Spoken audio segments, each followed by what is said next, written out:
Yung kalahian ng sa una karon mga kablog. Kay sa una, umabot pa kag alas 11, lampas-lampas ka. Okay naman. Ibang kayo po nga. Karon alas 10 pagani wa na. Mabing inita na. Ako lagi kayo kalahian. Siguro pod ang nakadiferensya po siguro nakaidara na ta pero di pa man kayo ta pasok edad mga 40 pa man. Kaya pa man na. Tasas pa man taghangin. Pero init yun, no? Wala man ta basol nga wa takahuman og eskwela. Isang pagkahuman kag eskwela kundi ka maning kamot, wala gyapon ka. Gutom gyapon imong pamilya.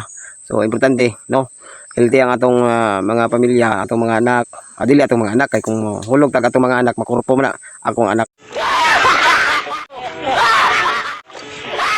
Kra, no? Inyo po mga anak. So mo na to, amping mo kay perting inita ron. Ligo mo kada adlaw. So ning akong kauban pud ligo-ligo ni. May mutag. Saludo ko sa inyo mga kablog. O pagayo-ayo, pinangga.